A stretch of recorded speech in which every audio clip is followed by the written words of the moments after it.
Hello everybody, welcome to Leading Our Own Way. It's Tuesday Truths, your bite-sized hit of inspiration from Leading Our Own Way.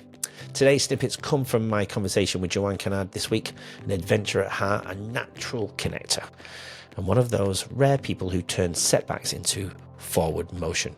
Jo's the kind of go-getter who's always on the move, meeting new people, chasing purpose, and building things that genuinely help others, like her Invention, the Easy Oven, and her Start Over style initiatives that empower everyday entrepreneurs.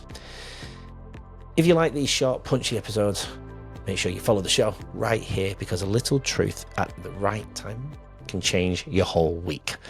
Let's get into it. Before we dive in, I want to give a big, massive shout out to our now new proud sponsor, Eshu Skincare, a brand that truly aligns with Leading Our Own Way.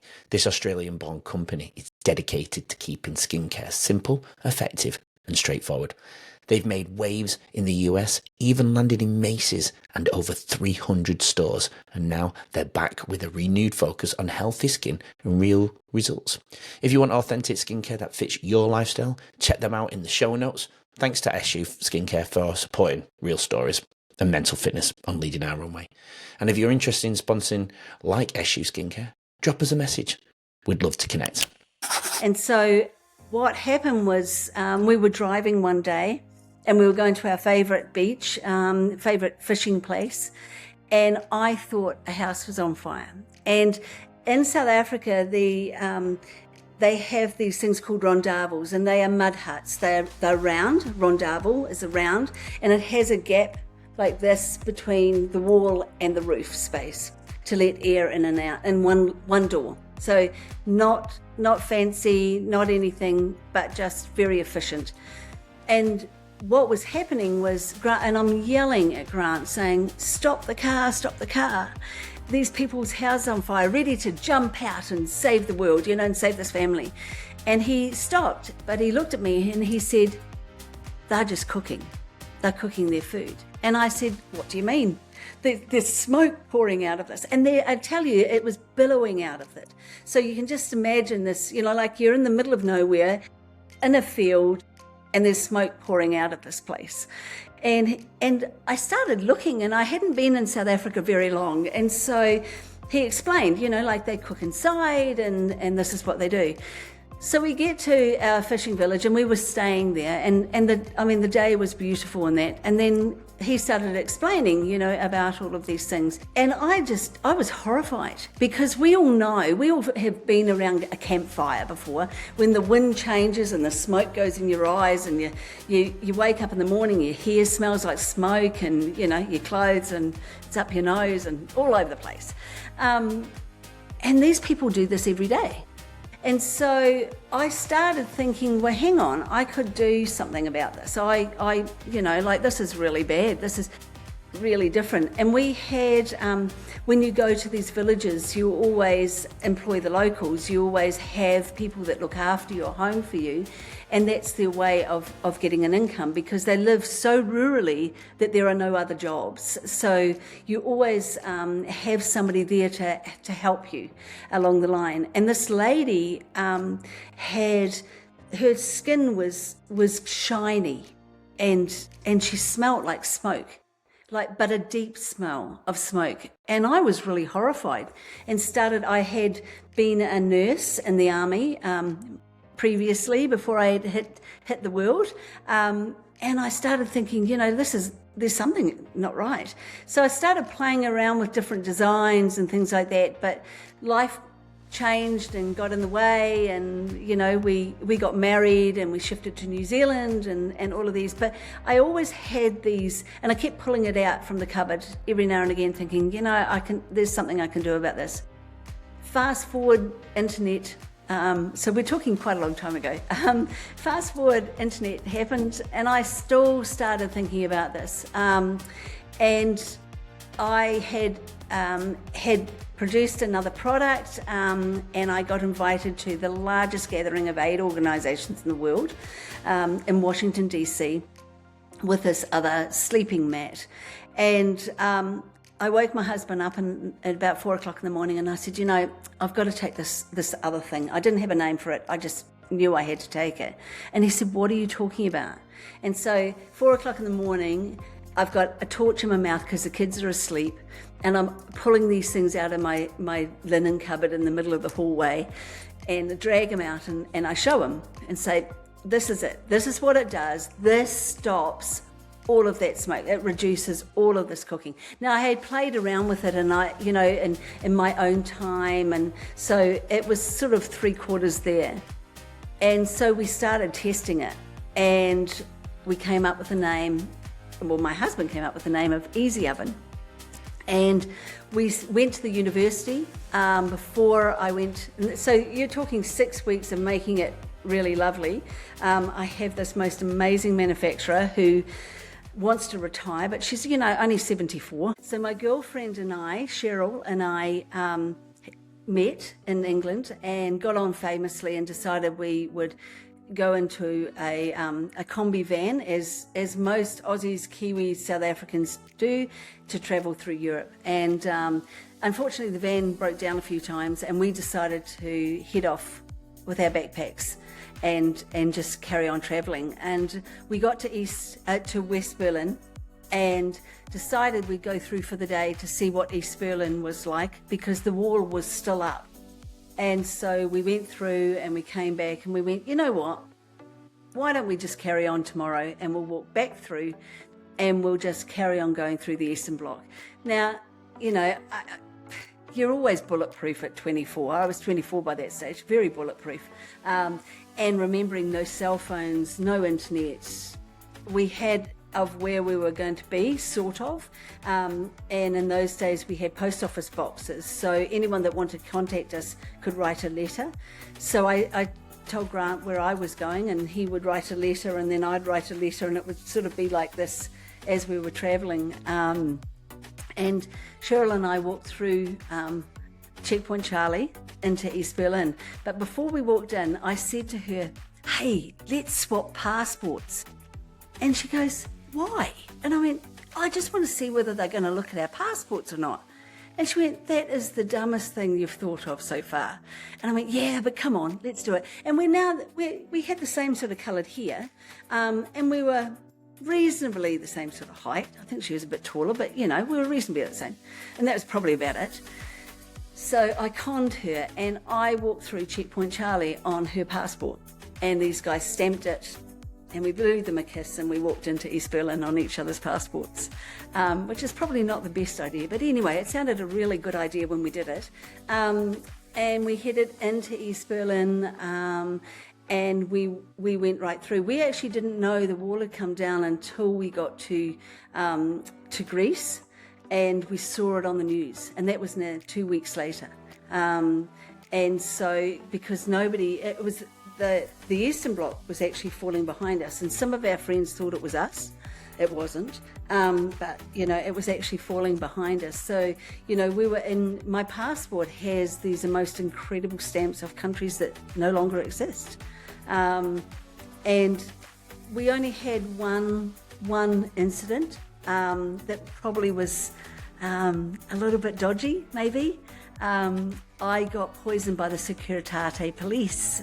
That we believe in Romania, and what happened was we were on a train from Poland, and we had been warned that you can't black market, and it was very common to black market your money and your cigarettes and those sorts of things in Poland. But they said, look, don't even remotely say yes or contemplate it in Romania. It's really dangerous. It's very, very dangerous.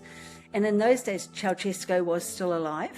And when we had a little bit of a kerfuffle with one of the guards, he was assaulting a girl, and I stood there shaking my head, and he sort of tossed her to the side and came and took our passports and then gave them back. But when we arrived, they had a man met us at our train, right at our train stop. So not even a different carriage, right at our carriage. And I can actually to this day, many years later, still see him.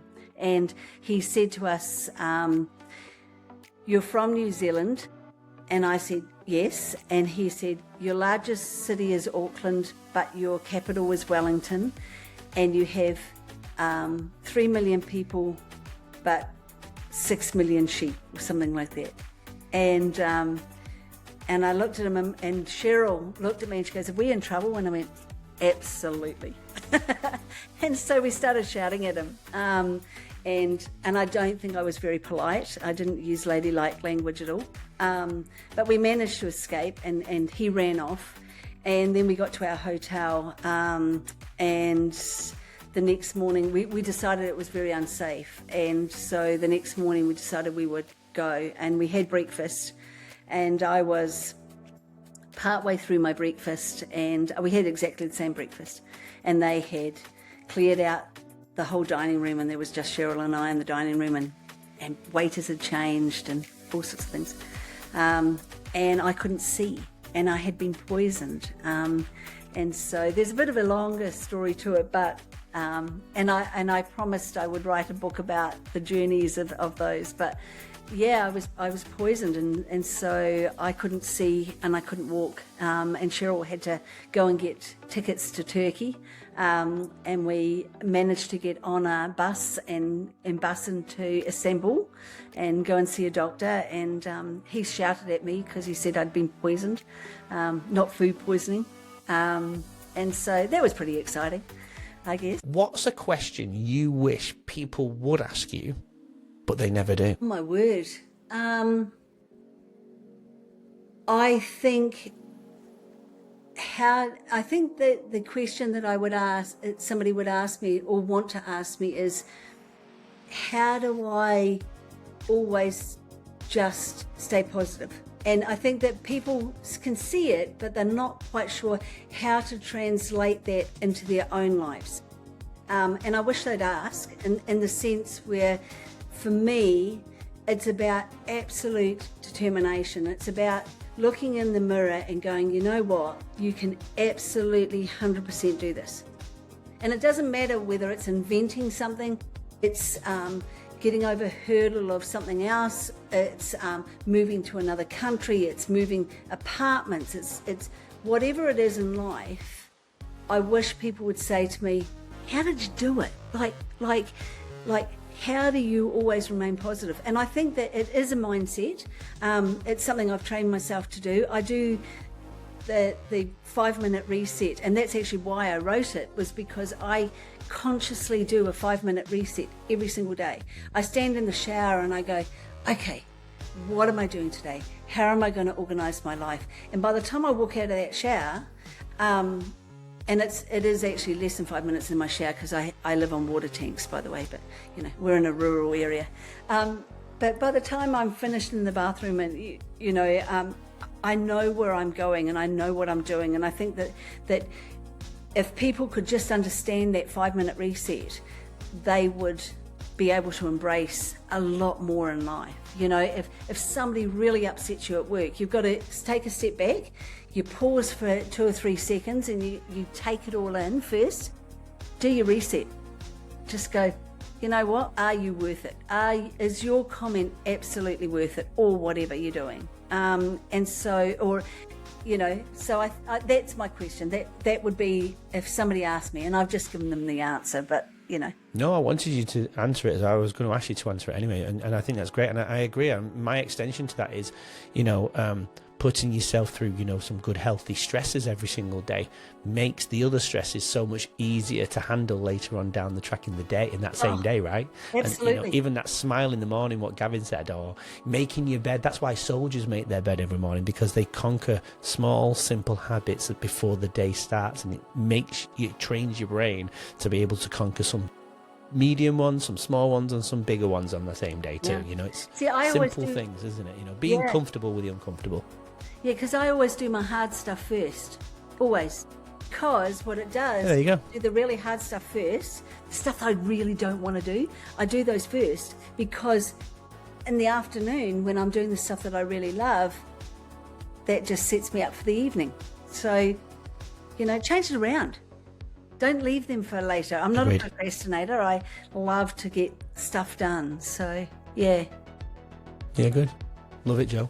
Well, my final question to you is it's very crystal clear what your purpose is, but I always ask the guest to put it into one powerful line to leave us on. So, Joe, what is your purpose? My purpose is to help, to educate, and to support, I guess, all of those businesses, all of those people that just need a helping hand. I guess, I'm there as the sounding block, and that's more than one sentence. I understand that part, but no, it's perfect. No, it's good.